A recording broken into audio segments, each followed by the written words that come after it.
Hello, my name is Scott Landau, and this is my Physics 2212 Lab 2 reports. So to start, the purpose of this lab is similar to Lab 1. It's to use the principles of electromagnetic force to estimate the experimental value for the charge on pieces of tape, as well as to create a computational model to analyze this under the same circumstances and compare the answers. The same two physics principles of Coulomb's law and Newton's second law are used in this lab as well as lab one, but also distributed charge is used in this lab, which will be explained further. A little note and preview is that electric field lines point away from positive charges and toward negative charges, so keep this in mind. And the final conclusion from the experiment is that the charge on one piece of tape is 1.97 times 10 to the negative 9th coulombs, so be ready to see that. And in this experiment, the system is the two pieces of tape and the surroundings are the rest of the universe. And initially, one piece of tape is laying on the table while the other is floating directly above it, and they're both approximately 20 centimeters long and 2.12 times 10 to the negative fourth kilograms. The actual experiment, this is the same as lab one, but we'll go through it. The two pieces of tape originally have zero charge, and they're stuck to the surface and ripped off, so they have a charge, and you confirm this by holding your hand near it, where the piece of tape attracts to our hands. So we know that it was charged. Now we just have to find the magnitude and polarity of it.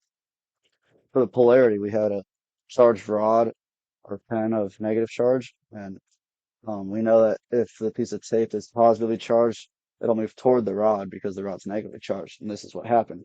So we can conclude that the piece of tape was positively charged. For the magnitude of the charge, we can find this by using Coulomb's law to cancel out gravity and electromagnetic force um, and isolate the system.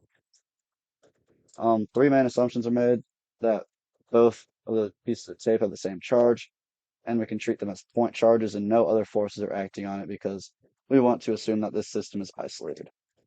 And this is the experimental data, which is important because we will then implement this into the computational model.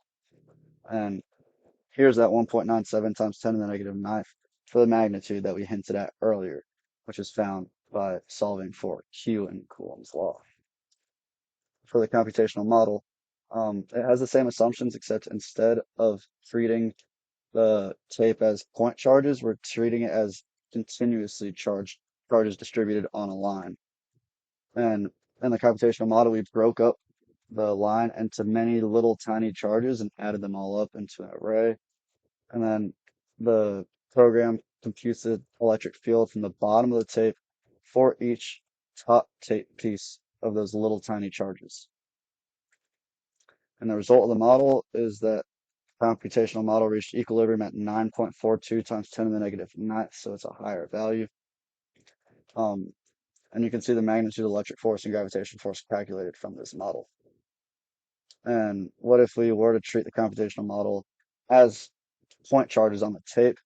And this would not be an accurate way of representing this problem because the calculations for the charge of the tape in the real experiment was less than the required charge um, in the computational model to reach equilibrium. And why this makes logical sense is the incorrect assumptions make sense because it creates an underestimation of the charge of the tape because the pieces are only 4.25 times 10 to the negative third meters apart, when in reality most of these charges are much further, so you need a stronger charge to create this force. So the computational model will likely be more accurate. And then some potential sources of error in this experiment or external forces acting on the tape, imprecise measuring tools mishandling the tape, such as touching it too much, or like the humidity in the room and external factors such as that. Thank you for listening to my presentation.